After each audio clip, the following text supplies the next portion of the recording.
It was the movie that launched Tom Cruise into superstardom, a coming-of-age tale wrapped in a teenage fever dream, drenched in 80s synth, Ray-Ban sunglasses, and one very slippery living room dance scene.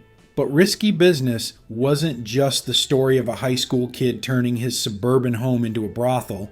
It was also the scene of a real-life love triangle so intense it nearly came to blows. And yes, the story goes, the boyfriend flew in ready to fight.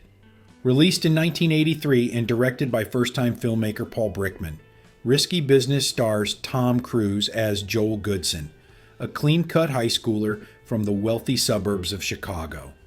His world is thrown into chaos when his parents leave him home alone, and he meets Lana, an escort with charm, cunning, and a plan. Lana was played by Rebecca de Mornay in her first major film role, and let's just say, the chemistry between her and Cruise was more than just acting. The film also features Curtis Armstrong as Joel's wildcard friend Miles, and Joe Pantoliano as the unforgettably sleazy pimp Guido. De Mornay and Cruise were both young, ambitious, and beautiful, and sparks flew fast on set. The affair that ignited between them during production added a sizzling layer of tension that spilled into the real world. The only problem? Rebecca de Mornay was already dating someone, Hollywood veteran Harry Dean Stanton. The plot of Risky Business kicks off like your standard teen misadventure. Responsible kid is left alone, friends encourage him to take risks, and one decision leads to a cascade of chaos. Joel hires a call girl, Lana, for one night of wildness, but ends up falling for her. When his dad's Porsche accidentally takes a dip in Lake Michigan, Joel suddenly needs a lot of cash, and fast.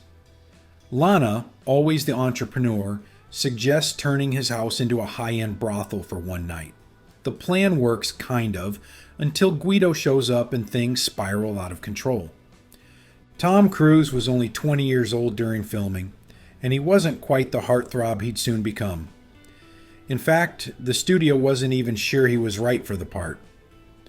Cruise had just come off Taps, where he played a hardened cadet, and director Paul Brickman wasn't convinced he could pull off the vulnerable, awkward energy Joel required. Cruise's agent arranged an impromptu meeting with Brickman, during which Cruise strolled in greasy-haired, chip-toothed, and still talking with an Oklahoma drawl from his role in The Outsiders. Not exactly what the director had in mind, but when it came time for chemistry test with de Mornay, something must have clicked. Though they didn't test great together, Brickman took a leap of faith. He believed Cruise had the raw energy and emotional nuance the role demanded, and he was right. Cruise would end up defining the film. To give Cruise a more youthful appearance, the production team put him on a rather bizarre regimen. First, he worked out 7 days a week to lose 10 pounds. Then he immediately stopped exercising and gorged on fatty foods to build a layer of baby fat on his face. The result? A chiseled yet cherubic look that screamed teenage innocence teetering on the edge of corruption. Of course, we can't talk about Risky Business without mentioning the most iconic moment in the film, and maybe in 80s cinema altogether. You know the one? Joel, home alone, slides across the hardwood floor in his socks, button-down shirt, and tighty-whities, lip-syncing to Bob Seger's old-time rock and roll.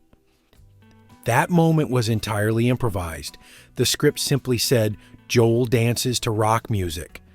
What Cruise delivered became pop culture gold. And then there were the Ray-Ban Wayfarers. Before Risky Business, the model was languishing in obscurity. After the film's release, Wayfarer sales skyrocketed by over 2,000%, turning Cruise into a fashion icon overnight and saving Ray-Ban in the process. It wasn't the only case of Risky Business shifting the cultural needle. Originally, the ending was going to be a lot darker. In Brickman's original vision, Joel gets into Princeton, but he and Lana share a cold, uncertain future, perched on a rooftop, reflecting on a relationship based on lies and manipulation. The studio, however, had other plans. They wanted a feel-good ending to match the teen movie boom. Both endings were shot and tested, and the studio's happier version won out. So we got Joel and Lana strolling through the park, talking about their future like star-crossed lovers. It was the right move, commercially at least. Now back to the juicy part, the affair. According to Curtis Armstrong, Cruise and Mornay's relationship heated up fast, and everyone on set noticed. The only person not thrilled? Harry Dean Stanton. The gravel-voiced actor had started dating Mornay after working with her on One from the Heart. When he got wind that she was getting cozy with a fresh-faced upstart named Tom Cruise, he flew out to Chicago in a rage. Stanton reportedly went straight to Cruise's hotel and banged on the door, demanding answers. Cruise never answered, and if you believe the rumors, it's a good thing he didn't. When Mornay later asked Stanton what he would have done if Cruise had opened the door, his answer was chilling in its honesty. I don't know. He just knew he was losing his girl. The drama didn't derail production, but it added a fascinating layer of real-life tension to the performances. Ironically, Stanton and Mornay later became close friends again, but the passion and pain of that triangle was very real. Before we continue, a quick shout out to Perfect Fifth. They've got some incredible old school music inspired graphic tees like this VU meter design capturing that perfect analog vibe, or this melting vinyl sunset, a minimalist ode to the golden era of vinyl. And this Star Strings and Stripes, a rock and roll twist that's perfect for the Patriots. And for Golden Throwback viewers, they're giving you an exclusive 20% off with the code Throwback20. Check out the link in the description. Now, back to the video. Other behind-the-scenes quirks: the film used 4 different 1978 Porsche 928s, including one that was completely gutted for the lake scene and another painted gold. A collector once hunted down the surviving vehicles, eventually acquiring one at a Hollywood auction for $49,000. Fun fact: Timothy Hutton was originally offered the role of Joel. He turned it down to work with Sidney Lumet on Daniel. In hindsight, it was Cruise's big break, and Hutton may have missed a cultural milestone. Frank Sinatra, of all people, was considered for the role of Guido, but at nearly 60, he didn't quite fit the bill of a youthful, menacing street pimp. Still, imagine that alternate universe. Joel's house in the film is located at 1258 Linden Avenue in Highland Park, Illinois, the same affluent suburb that gave us Ferris Bueller's Day Off. In fact, Cameron's house from Ferris Bueller is just around the corner at 370 Beach Street. Turns out, if you want to shoot suburban angst with a side of cinematic rebellion, Highland Park is the place to be. The legacy of Risky Business is undeniable. It launched Tom Cruise's career, influenced fashion trends, and helped define a generation of youth cinema.